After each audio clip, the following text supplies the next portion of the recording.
Hi everyone, I've been asked by various people where I get my morality without religion. Well, isn't it obvious? I get it by mail order. That's right, it comes in a plain brown wrapper because I don't want the neighbours to know what I'm up to. No, seriously, I simply ask myself, what would a Christian do in this situation? And then I do the opposite. I'm kidding, of course. No, I just trust my feelings to tell me that good things are right and bad things are wrong, and it just seems to fall into place. I don't know, maybe it's a miracle. Well, what's the alternative? A Christian morality that embraces all the barbarism of Leviticus while ignoring the simple wisdom in the Golden Rule? Well, thanks, but no thanks.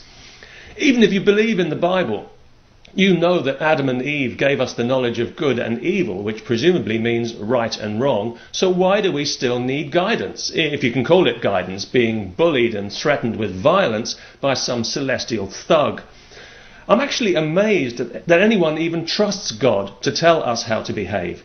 If you use him as a role model, you'd probably end up in prison, because that son of a bitch is about as qualified to preach morality as Charles Manson. On every second page of the Old Testament, somebody's being butchered for the glory of or directly by God.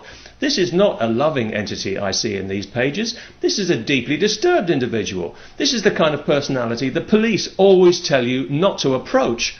This character would give Hitler a run for his money.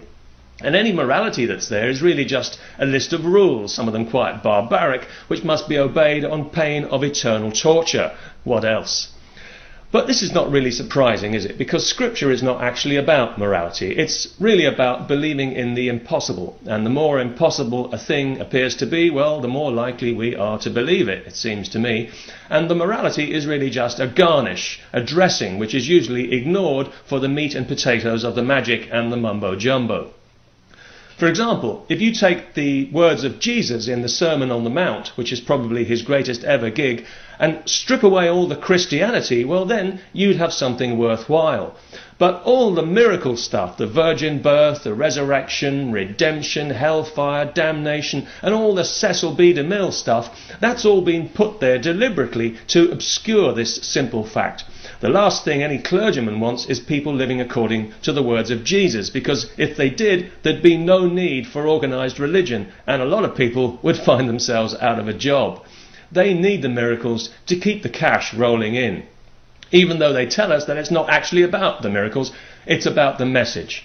Oh yeah? And what message would that be then? Believe in me, for behold, I can do miracles. That's the message. Because if you take away the miracles, what are you left with? A pretty decent guy talking common sense, which means that nobody on this planet is going to take him seriously if he lives to be 1,000,000.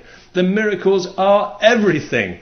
And all the stuff that Jesus said about blessed are the poor in spirit, the meek, the peacemakers, you're the salt of the earth, the light of the world, turn the other cheek, don't give alms in public, don't pray in public, you can't serve God and mammon, consider the lilies of the field, judge not lest you be judged, don't be a hypocrite, whatever you ask for you'll get, do unto others as you want to be done by, beware of false prophets. People have said that stuff for thousands of years and nobody has ever listened.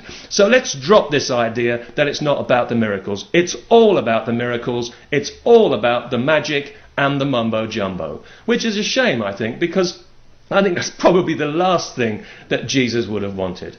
Of course, I can't be absolutely sure about that because, after all, I'm no theologian. But given all this, I'd now like to ask you, where do you get your morality from? I'd be very interested to know. And in the meantime, peace to everyone, especially Christians with guns who support the death penalty.